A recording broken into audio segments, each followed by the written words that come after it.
great to see you all. I thought this was a fantastic opportunity to. Everyone's sick of seeing me and Roy at the show, so it was.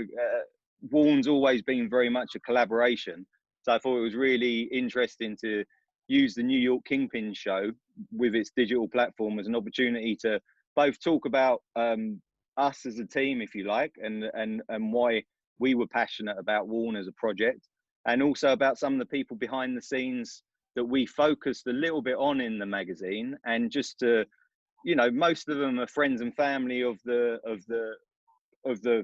showroom or associated people. So it was nice to use this as an opportunity to talk about them as well. So firstly, if I can introduce our very talented photographer, John Turner, who we've followed his work over a number of years, and it's been a privilege to collaborate with him again on this latest Warren Kingpins. And be great if you could just tell us a little bit about yourself, John, and also about what you've liked about working on the project. Okay, so I'm John. I'm the photographer on Warren. I predominantly work in moving image in the commercials world. So I'm a filmmaker fundamentally, first and foremost. The first thing I studied though was photography, and I've always sort of used that as a you know, somewhere to put my creative passion without too much influence or necessity to please a client or to work for somebody else. So it's something that I've always done purely for the love of the art form. And I really love sort of portrait photography, and I have an interest in denim and vintage clothing, or I did have a big interest in vintage clothing and denim, the denim world. And so the two sort of came together really, really beautifully. And I was taking a lot of pictures of people in that world, in that sort of sphere. And then through lots of connections through that, got an introduction to you guys at the vintage showrooms and Sue, and was very, very kindly asked to contribute my photographic skills to the very first Warren, predominantly shooting the sort of the portraits, the people, and was allowed to indulge in my own sort of style or preference of how to shoot these people. And it just seemed to work really, really beautiful with what the guys wanted and what you guys wanted. So I suppose that's briefly my journey of how I ended up being involved with you guys. Yeah, I like that kind of. We always think there's a certain cinematographic like style to your shots, which we've always really liked, which comes across, which is often commented by people looking through the magazine. So that's what we really liked about it. There is a strong connection between the two mediums for me. I mean, I studied photography predominantly in Nottingham, and when I came to the end of it, it was a BTEC course. When I came to the end of the course, and I went and had a discussion of what to do next, the lecturer said, your images are very filmic and they tell a story, and you sort of always want to know what's going on after them, the before them and after them. It's like a slice in time of this bigger narrative. So from there, I decided to go into filmmaking, and I've always, I think, retained that idea of creating a bigger narrative than just that split second captured in time. So it's nice that you recognize that in my work, you know. Yeah. And that comes with, you know, the great thing about working on the Warren shoots is that I get to go and meet these people. So it's a very short, brief meeting, but it's intense, and I get to know them very quickly, and I ask a lot about them. And so while taking the photograph, I'm also building this narrative, which I hope is across in the imagery. I think that really comes across. Like, you do get a sense of the people you're shooting, and that's kind of one of the reasons when we were talking about maybe doing this, having this conversation, it was you capture the people in those few shots, but also it was to sort of to dig a bit deeper into some of the people that we shot as well. So I think that's great.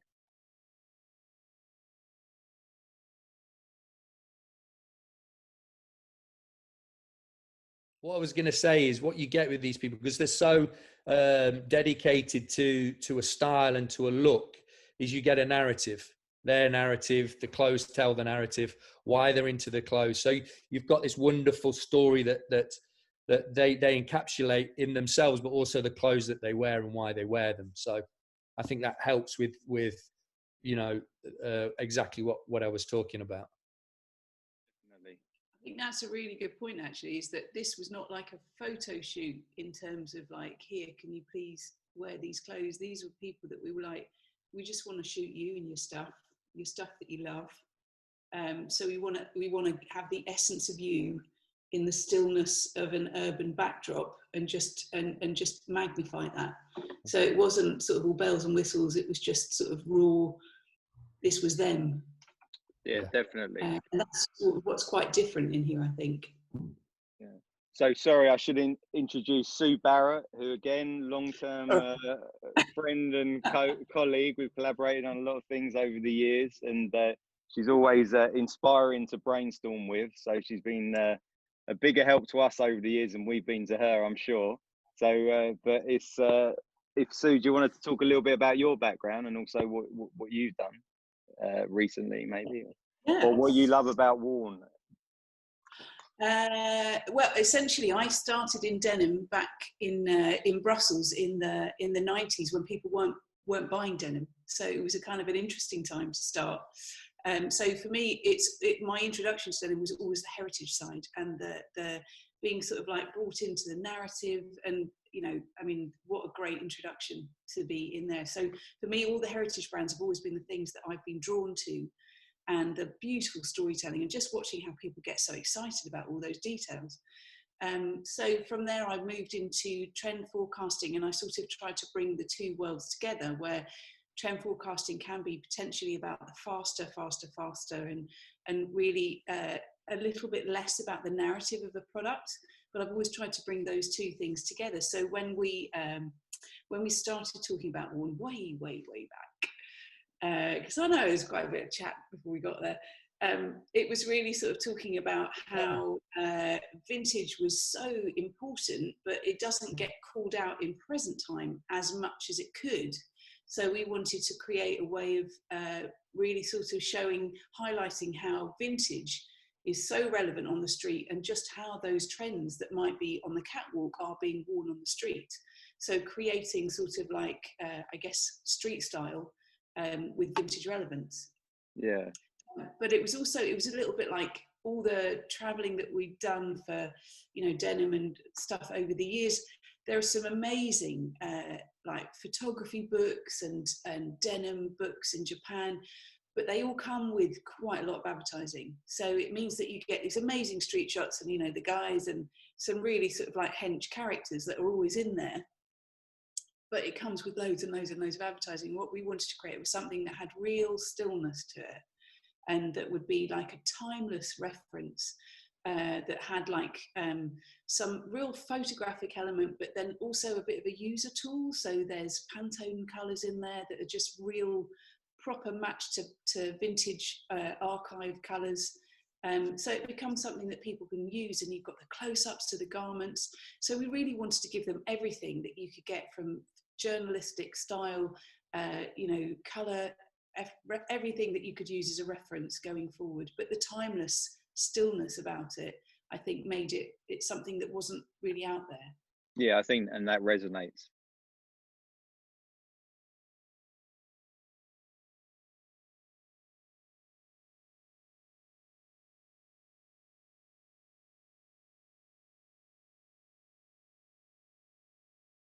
So obviously someone that doesn't need any introduction, as he's a bit of the poster boy of the Kingpin shows, my business partner, Roy Luckett himself. Hello.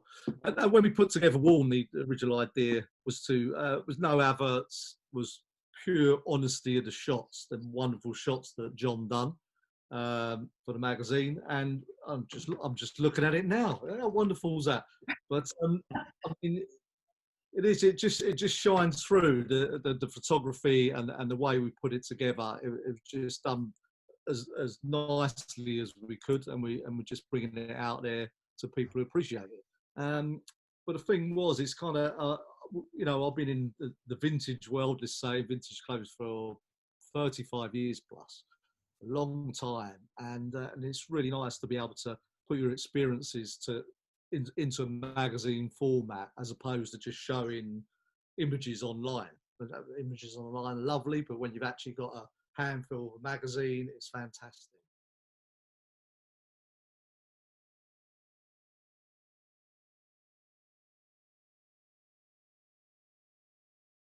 There is a lovely linear narrative between all aspects of the magazine. I think that's why it works so well, isn't it? Yeah. You know, Yeah. they're all different, but they all sit together in the same sort of family, and so it's relatable, and it has a coherence to it, which works really, really beautifully. I think that's really interesting that because I feel that we're all kind of storytellers in our own right, and that really comes together in the Warn magazine. Yeah, I think this is why the magazine for me is such a successful publication, because there's a beautiful connection between all of our different aesthetics, our different creative visions, our ideas. There's such a beautiful cohesion between them that they all sit so comfortably together, and I think that resonates when you look through the magazine. Everything sort of each function, each part of it works so well together, sits so comfortably together. And I think that's why when I look through the magazine, it resonates for me, and I can connect to the imagery, as you say, the Pantone colors in it, the vintage and the modern, everything has this lovely synergy to it. And that's, you know, I think because we all look at things from a different point of view, but all approaching it from a similar point of view.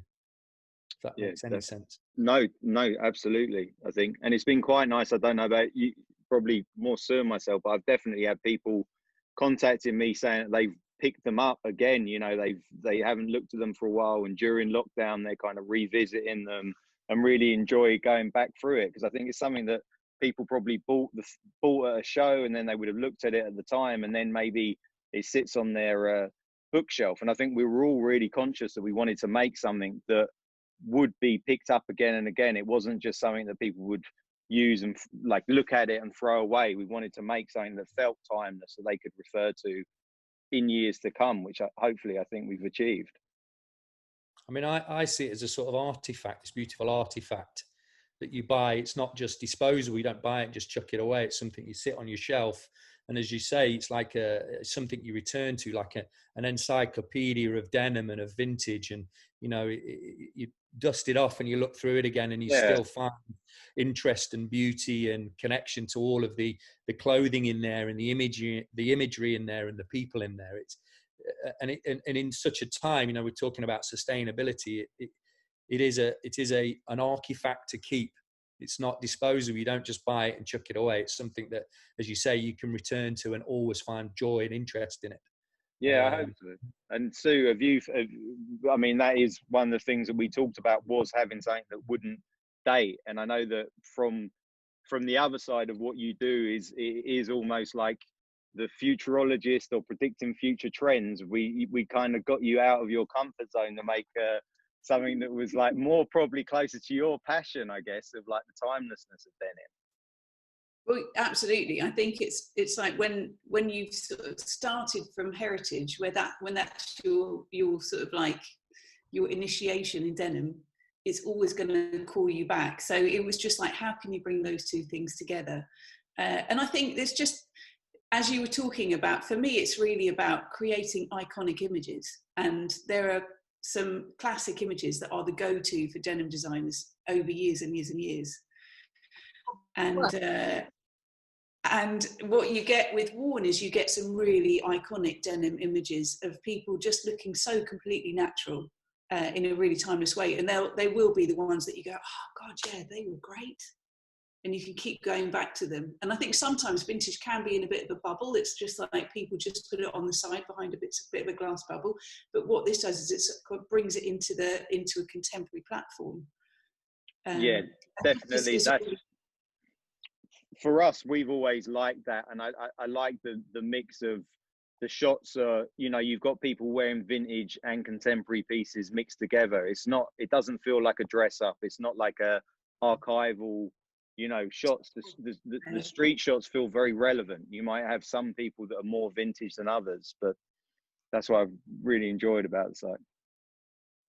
And I think it's also, we wanted to talk, when we were talking about like the models, the kind of models that we wanted to use and where we wanted to shoot it. And for us, it was also, we were thinking about the places that really sort of stood out for denim. So it was London, it was Amsterdam, it was New York, Tokyo next, maybe. Maybe. Those places that really sort of like had resonance for denim. LA would be nice for another one.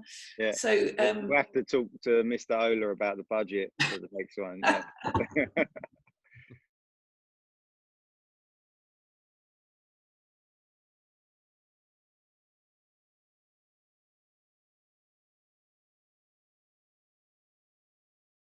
As Sue was saying, the doing shots in Sweden and in Amsterdam and New York, and it's just real hubs of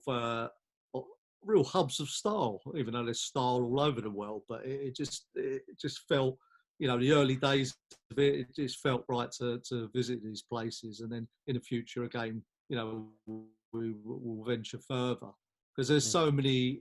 You know, because everyone in that magazine is the real deal, and that is, you know, as you said, it's not styled. It's people using their own clothing, their own look, and that's the most important thing, really. So, because otherwise, if it just feels, if it you can tell the difference. If it was styled, most of the time it gets over styled. It's honest. This is real people. Yeah, no, completely real people. Yeah. Well, we did a good job, team. We did a good job, I think. We did.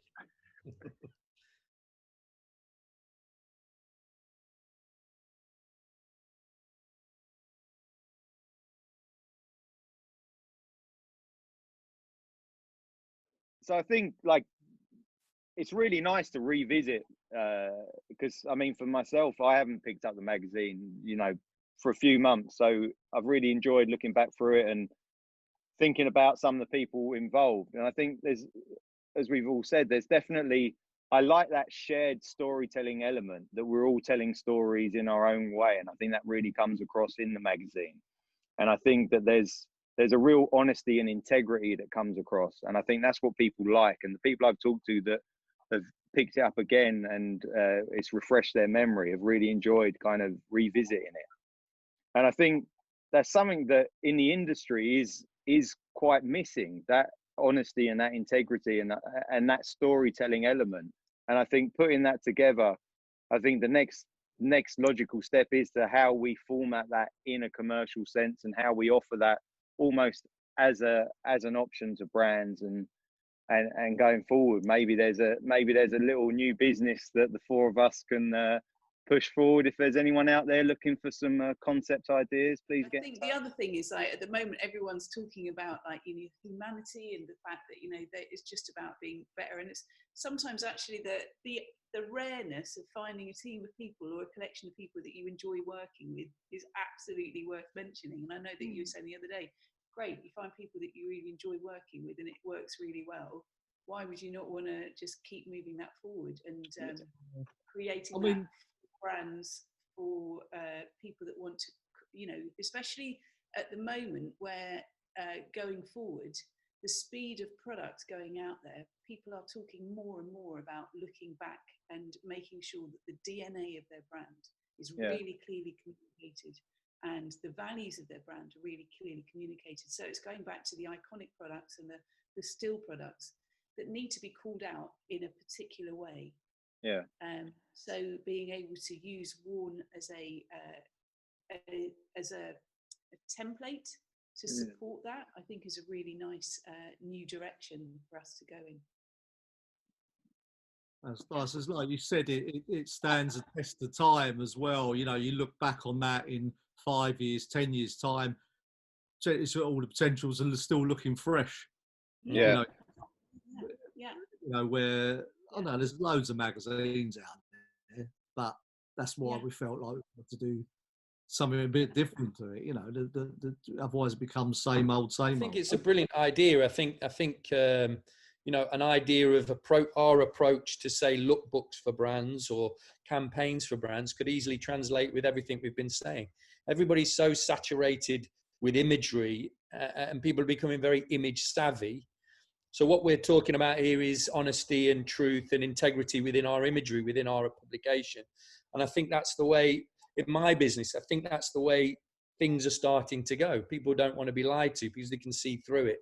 Yeah. They want to go back to a heritage feel and a feeling of integrity and truth. And that's what Warn encapsulates. So I think it's very translatable what we do to other brands and to how the brands handle their advertising or how they show their products. We could handle that really, really well as a team, you know, as a think tank. It's been a pleasure working with you guys, Roy excluded, obviously. But I look forward to the next issue with excitement. Sue, you're going to have to come up with a new idea. All the time. I was very excited with Sue mentioning possibly Tokyo or New York, because I get sent to these places to take the photographs, obviously. So I think that's from my part, that's a definite go. I think. So. Yeah, you have got the best part of the gig, John. Really, I think.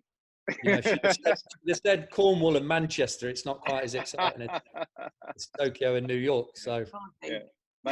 Maybe we'll have to carry your camera case for you this time if it's Tokyo next. So let's hope so.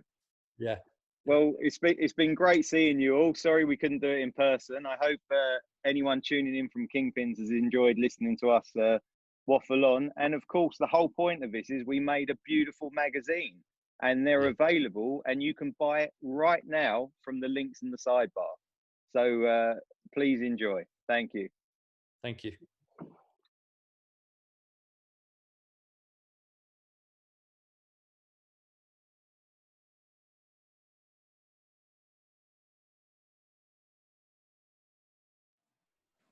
One of the things I've really enjoyed about this opportunity is to talk a little bit about the sort of people that we shot for Warn. And a good friend of mine and someone we've collaborated over the years is Harris Elliott, whose website I've just shown you.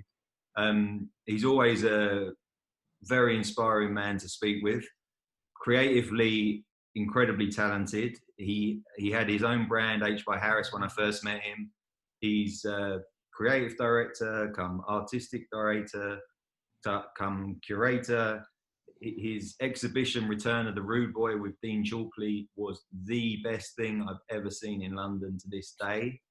And it should go around the world non-stop, because I learned so much, and the influence of the Windrush generation on fashion and culture in the UK is so important. And he's taught me a lot about it. So, Harris, welcome.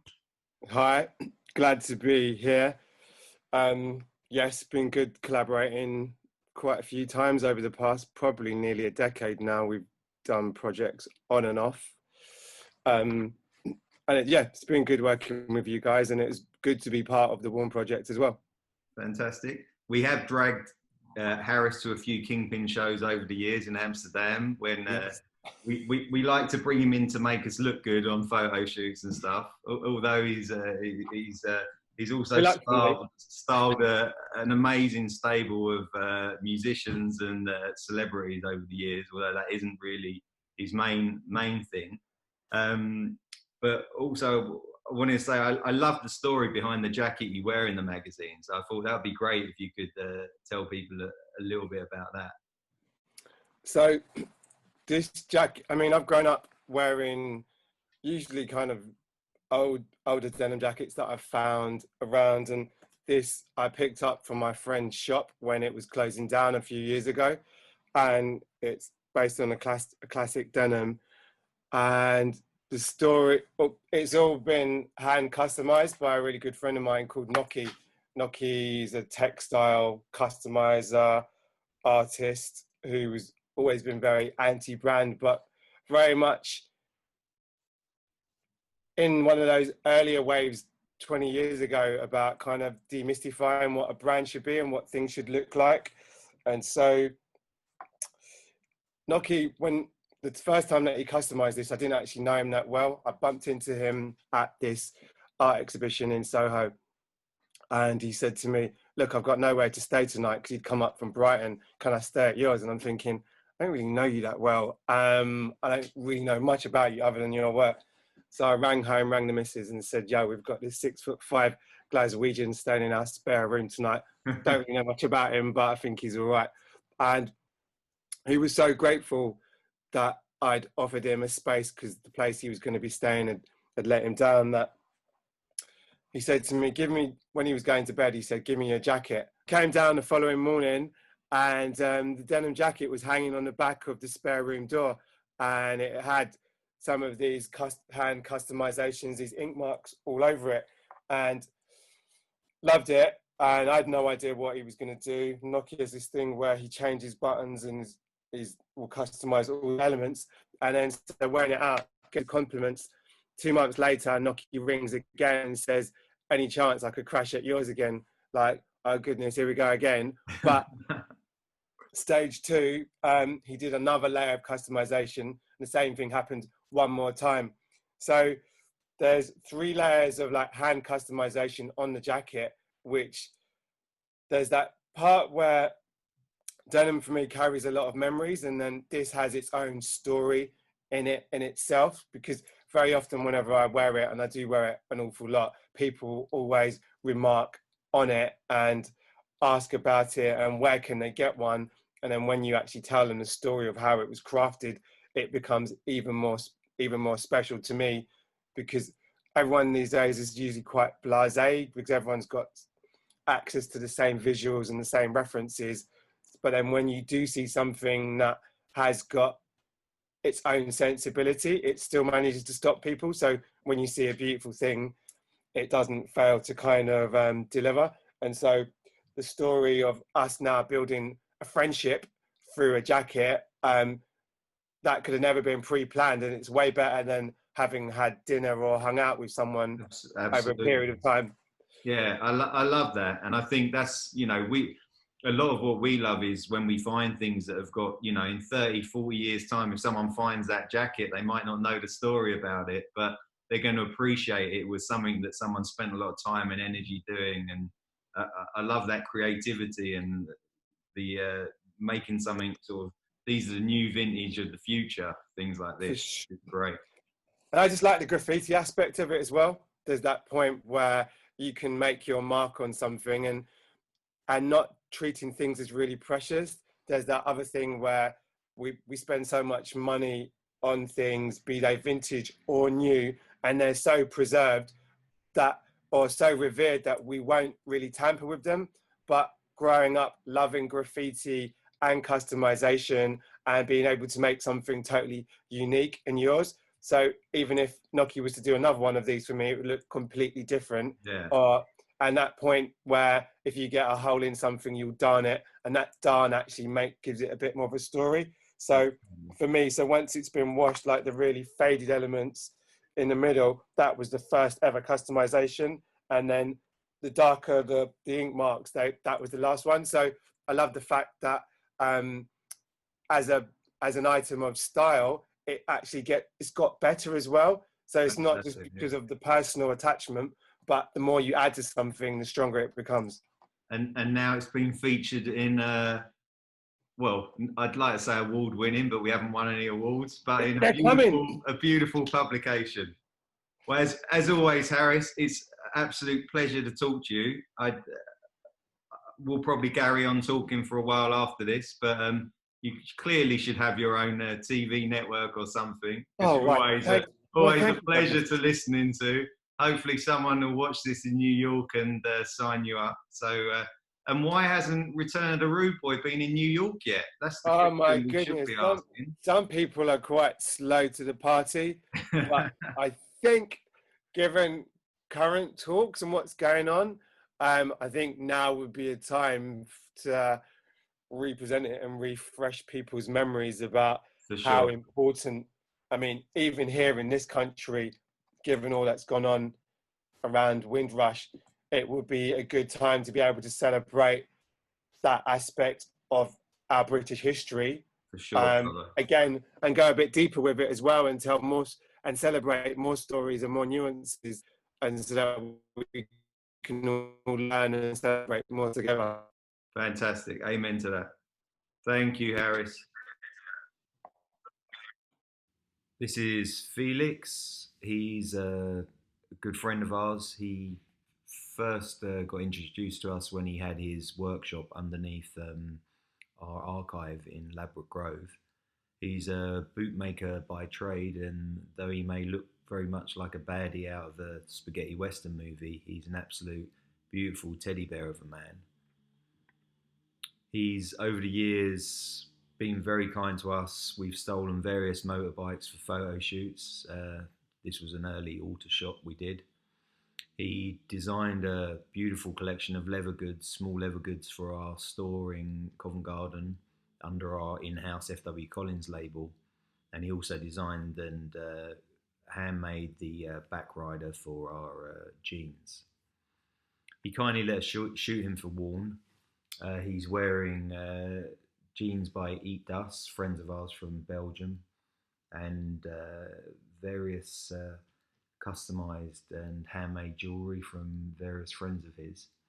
The boots are, of course, his own work. He has a beautiful collection of bespoke boots that he makes for people generally in London, and it's been a real privilege to watch his skills really grow over the last 10 years, and he really is a beautiful craftsman that we love to watch work and love to collaborate with.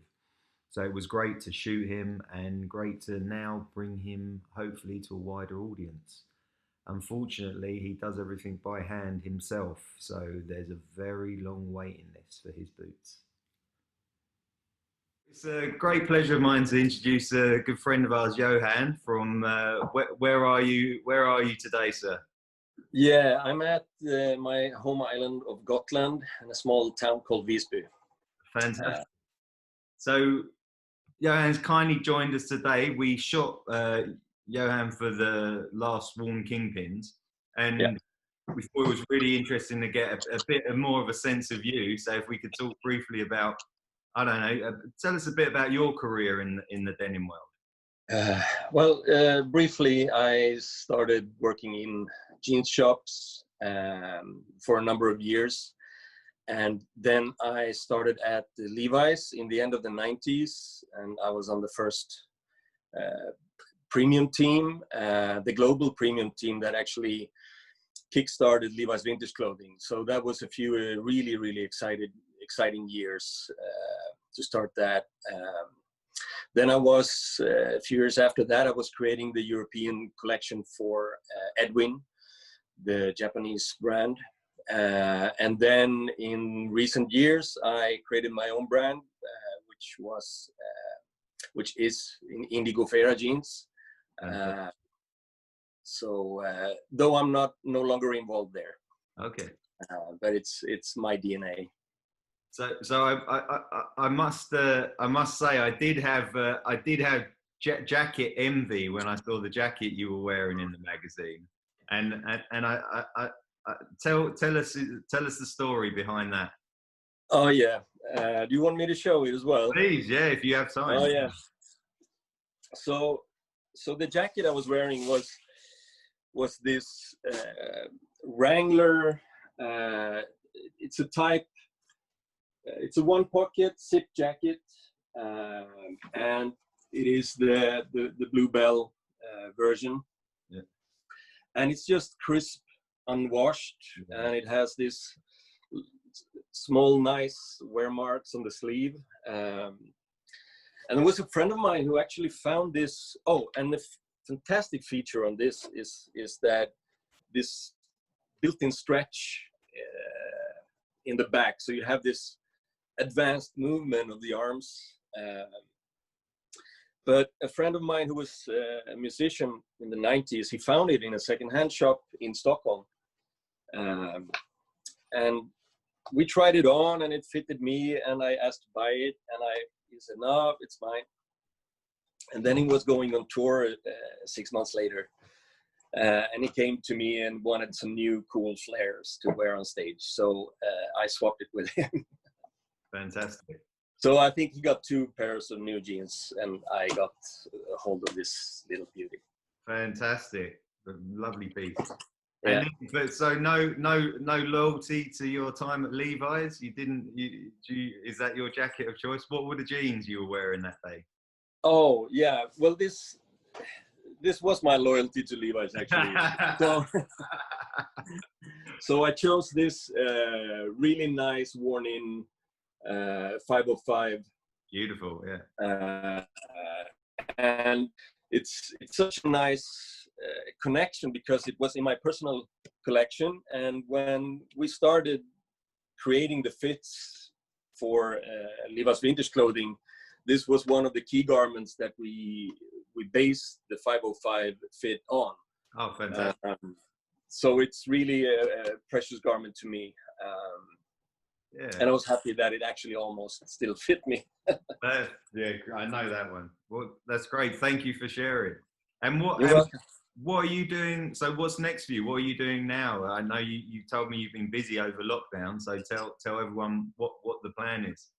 Yeah, well, I've been busy creating a new brand, and I was hoping to actually release it now during the spring, but the COVID-19 situation put stop to that. So right now I'm opening a small shop here in Visby on the island, and the shop is called the Gråbrodern, which is a weird, strange word for you maybe. It's the Swedish word for gray friar.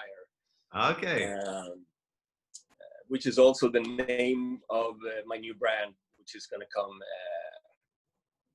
next year, 2021. Fantastic. And obviously, we're going to be sending you a box of Worn magazines for the new store. So any fans in Sweden will be able to come and see you and pick it up there. Well, that's brilliant. For sure.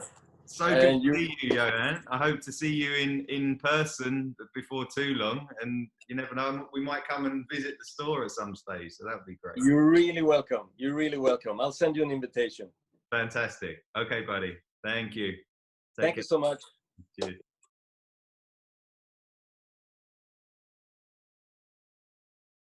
So this is Sid.